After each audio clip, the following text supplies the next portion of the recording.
Today is about a ball player, but it's also about a person. When people ask me, what's Orel like? There's a story that I like to tell them to answer it. It's Orel's 60th birthday. We're in St. Louis. We decided to go out for dinner to celebrate. It's a group of about 8 of us, Orel and his wife Dana, several of us from the TV crew, and then randomly 2 of my college buddies that Orel decided to let tag along. All right, so we get to dinner. A couple hours in, it feels like it's time for the birthday toast. But instead of all of us toasting the birthday boy, Orel goes around the table, one by one, and toasts all of us, including my 2 college buddies that he had met like an hour ago. And he tells us all why we're special to him. That's Orel. That's the most thoughtful, generous person that I know.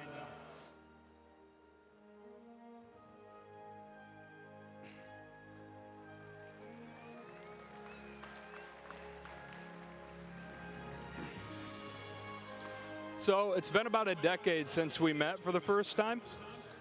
I got my first call from Orel 1 hour later. He called me to tell me he thought we were going to be good together. You've become my best friend. You've made my family your own. They're sitting right here. And you taught me so many life lessons. First one, I'm going to make it a funny one so I get it together. This isn't on the script, but so that's probably bad news for you if I'm going off script. He taught me that you can make the most of having a weird name by using the same inappropriate joke over and over and over. Believe me, I've heard it a million times.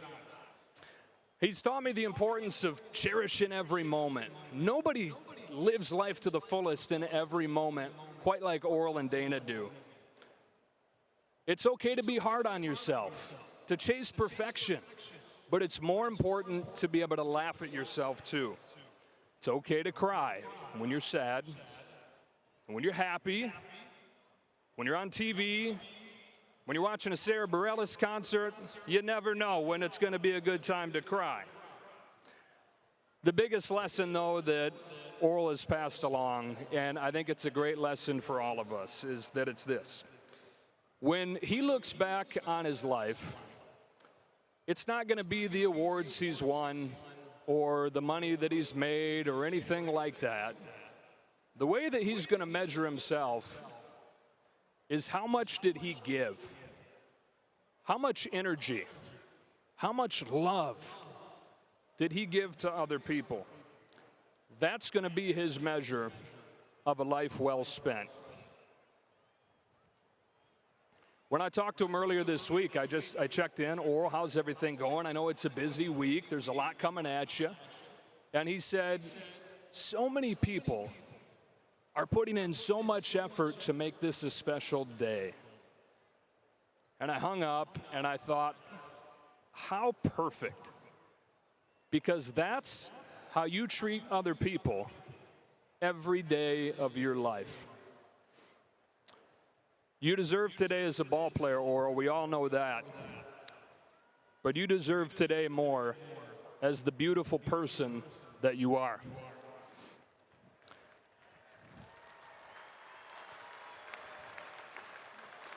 Ladies and gentlemen, my friend, and yours too, Orel Hershiser.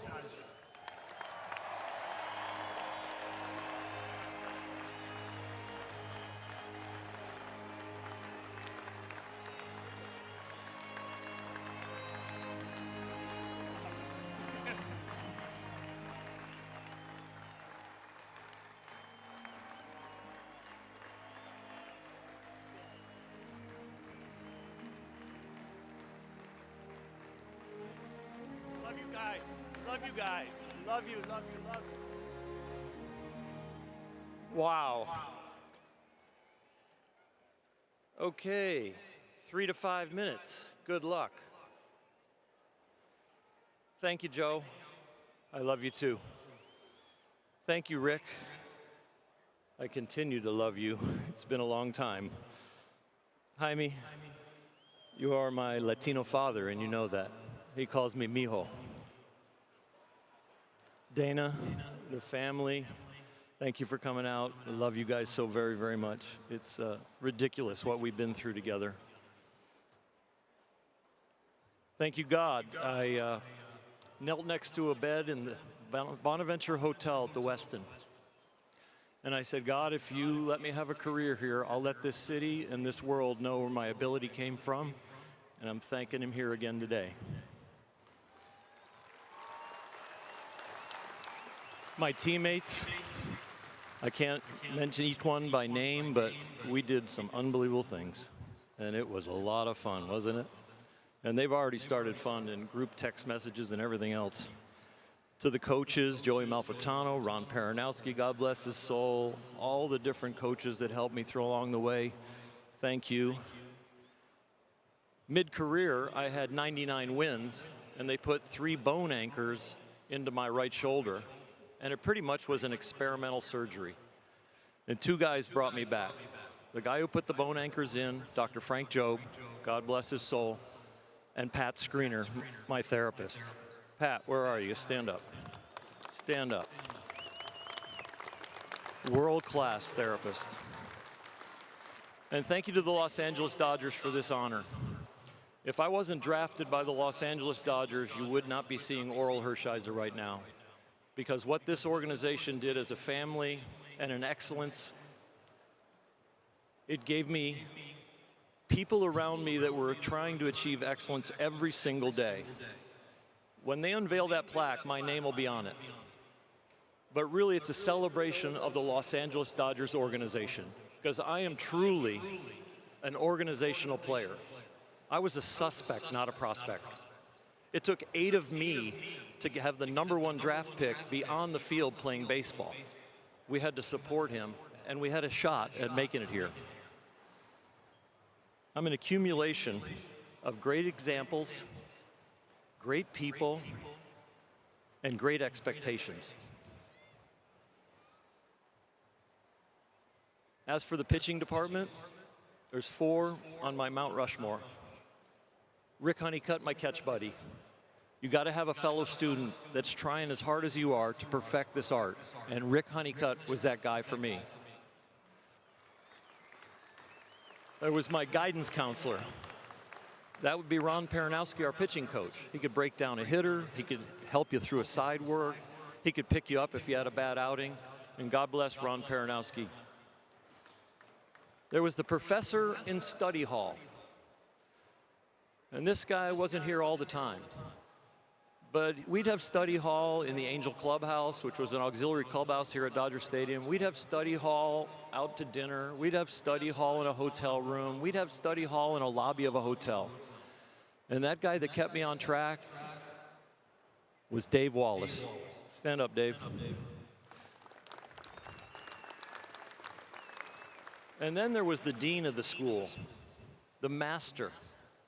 The guy who taught us how to pick up our leg, the guy who taught us to set our hips, the guy who taught me that my shin bone would never get tired, the guy who taught me to move my head to the left right at release so that I could get inside my sinker a little bit more so that it would sink more consistently. And that gentleman that is at the basis of Dodger pitching is Sandy Koufax.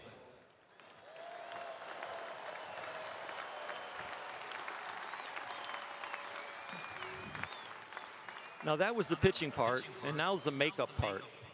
And the makeup comes from what you ended up seeing on the mound with those faces that you don't see here very often when I'm in front of a microphone. But the makeup came from 2 men. Tommy Lasorda, who named me Bulldog, and made me act like it. And not only made me act like it, he took me around in his whole life. I mean, when we won our 20th game in '88, he picked up the phone in his office and called the White House and had President Reagan say thank you to me and congratulations. He took me everywhere. He was my baseball father. And then the other gentleman that put it all together was Don Drysdale. He was a broadcaster on this club. but he was a mentor to me. He taught me how to be tough on the mound. He didn't allow me to have excuses after bad outings. He didn't tell me that, oh, they only scored you 2 runs, don't complain. He was a guy that said, you're tough out here, and you're going to learn to be classy off the field. And that was Don. Fans, why did I listen to these guys? Why was I absorbing this? Well, my mom and dad had us do chores around the house. And my mom was tender and caring and kind and endearing, like she would show you the chores, how to wipe the counter off, how to fold the laundry, how to go out and weed the garden. My dad was a little different. He was firm, he was disciplined, and he wanted you to figure it out by just watching him, and then he would assign the chore. So one day he says, go clean the garage. I clean the garage, half hour, 40 minutes, sweep it all out. He comes out, he opens the door crack, and he goes, no, try again. I do it again for about a half hour. This time I get the corners a little better. I organize the bikes a little bit more. He comes back out, I said, I'm done. He opens the door a little bit more, and he goes, no, try again. So I took everything out of the garage. I squirted the rafters, I squirted the floor, I scrubbed with a broom and got the oil stains up. I organized everything, brought it all back in, I squeegeed the water out of the garage, and I said, Dad, I'm done. He came out, he opened the whole door, looked around, started walking around the garage, all the way, every corner, and he said, good job. That's why I ended up listening to these guys. Because there is a way to do it when somebody gives you an example and makes you work hard. So thank you, Mom and Dad. Thank you, fans, for holding us to the same standards that our parents gave us, that our coaches gave us, that this organization gave us. Thank you for holding us to those standards, and thank you for cheering when we jump over that bar that you set for us. And thank you for being frustrated with us when we don't, because that holds us accountable and makes us want to be good every day and work hard at it. I had a teammate, a veteran teammate, Bert Hooten. We drove in from Orange County because we couldn't afford anything better. And we drive in the commute, and he said, Orel, what's it like to be a big leaguer? How hard was it to get here? I said, oh man, it was really hard. He said, it's harder to stay. Thank you for letting me stay.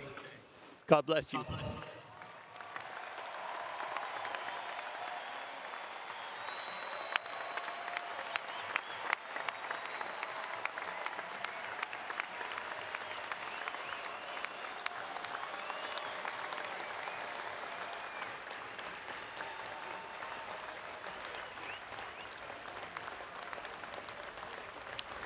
It's time to make it official. It's time to unveil the plaque of the newest member of the Legends of Dodger Baseball. Assisting us with the unveiling are Orel's 88 teammates. Gentlemen, the honor is yours.